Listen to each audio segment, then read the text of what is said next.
Welcome to law simplified, जहां हम कठिन कानूनी बातों को आसान भाषा में समझते हैं। आज का हमारा टॉपिक रहेगा डीड।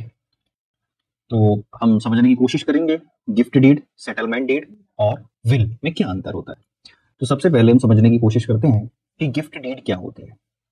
तो गिफ्ट डीड का मतलब सामान्य रूप से यह है कि कोई व्यक्ति बिना किसी बदले में कुछ लिए अपनी संपत्ति किसी दूसरे को दे देता है, तो इसे क्या कहते हैं? Gift deed. इसका मतलब है किसी ने किसी को कुछ दिया लेकिन बदले में उससे कुछ नहीं लिया, तो ये क्या कहलाएगी? एक gift deed.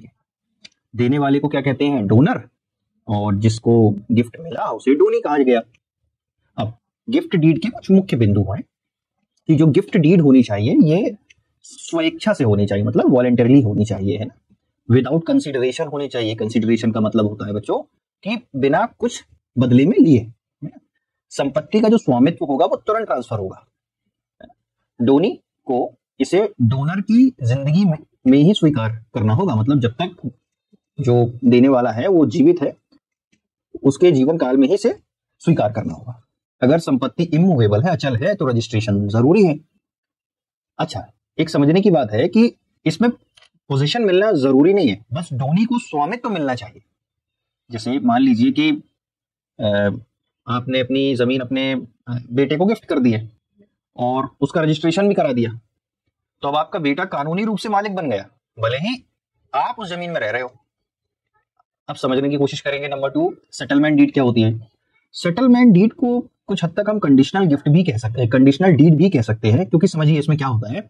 Settlement deed gift deed की ही तरह होगी, लेकिन इसमें जो देने वाला व्यक्ति है, इसमें देने वाले व्यक्ति को कहते हैं सेटलर, अपने लिए जीवन भर उपयोग का अधिकार रख सकता है। मतलब एक कंडीशन लगा दी कि मेरे जीते जी ये मेरी है, लेकिन मेरे जाने के बाद तुम्हारी है। मतलब संपत्ति का स्वामित्व तो तुरंत ट्रांसफर हो जाता है, लेकिन सेटलर मतलब देने वाला जीवन भर उसका उपयोग कर सकते हैं।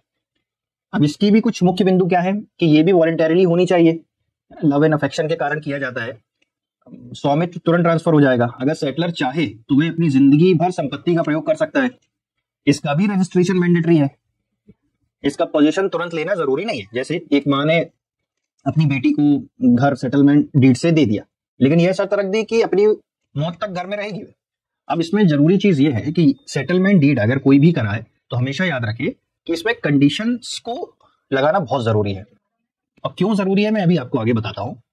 अब तीसरी चीज है वसीयत, जिसे हम विल, जो आम तौर पर ज्यादातर लोगों को पता होगा, लेकिन थोड़ा और जानने की कोशिश करते हैं क्या होता है।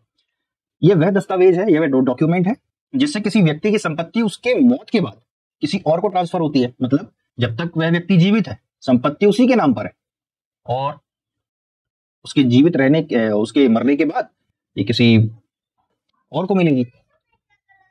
अच्छा, एक चीज और कि वसीयत को कभी भी बदला जा सकता है, लेकिन कब? जब तक वह व्यक्ति जीवित है। तो इसके मुख्य बिंदु क्या है? स्वामित्व का ट्रांसफर मृत्यु के बाद होगा, जैसे कि गिफ्ट डीड में और सेटलमेंट डीड में तुरंत होता था, इमीडिएट ट्रांसफर होगा, लेकिन विल में, वसीयत में ट्रांसफर ऑफ ओनरशिप कब होगी? मरने के बाद। इसे कभी भी बदला जा सकता है, ठीक है। रजिस्ट्रेशन इसका जरूरी नहीं है, पर आमतौर पर इसको करवाना बेहतर होता है। जब तक व्यक्ति जीवित है वह संपत्ति पर पूरा हक रखता है। जैसे अगर कोई पिता लिख कर रखे कि उसके मरने के बाद उसकी प्रॉपर्टी उसके बेटों को मिलेगी, अब किस बेटों को कितनी मिलेगी, ये सब क्लियर कर गया, तो यह वसीयत कहलाएगी।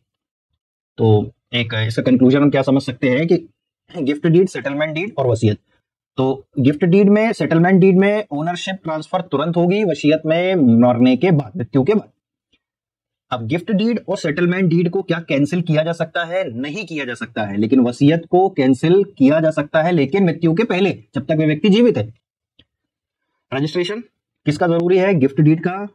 सेटलमेंट डीड का रजिस्ट्रेशन मैंडेटरी है, पर वसीयत का नहीं है, पर करवाना बेहतर होता है। अच्छा, पोजीशन की बात करें तो गिफ्ट डीड में और सेटलमेंट डीड में पोजीशन क्या तुरंत लेना जरूरी है? नहीं, इन दोनों में नहीं है। वसीयत पे तो ये लागू होता ही नहीं है। तो अब हम ये समझे कि सेटलमेंट डीड में अगर कंडीशंस लिखी हुई हैं तब तो आप कैंसिल करा सकते हैं, लेकिन अगर कंडीशन नहीं लिखी गई है तब इसे कैंसिल नहीं किया जा सकता है। तो समझेंगे सेटलमेंट डीड को रद्द करने का आधार क्या हो सकता है। तो समझे, सेटलमेंट डीड में स्पष्ट रूप से यह लिखा है कि अगर कोई शर्त पूरी नहीं होती है तो डीड रद्द हो जाएगी। यह तभी रद्द की जा सकती है, जैसे एक पिता ने अपने बेटे को एक मकान सेटलमेंट डीड के जरिए दे दिया, लेकिन ये शर्त रख दी कि बेटा जीवन भर उसकी देखभाल करेगा। बेटे ने शर्त तोड़ दी और पिता की देखभाल करना बंद कर दिया। अगर यह डीड में लिखा है कि अगर बेटा पिता की देखभाल नहीं करता तो यह डीड रद्द हो जाएगी, तब तो यह डीड रद्द हो सकती है, अन्यथा नहीं हो सकती है। इसीलिए हमेशा सभी बुजुर्ग सेटलमेंट डीड कराएं और उस पर ऐसी कंडीशन जरूर लिखें, क्योंकि पता नहीं औलाद कब कैसी निकल जाए।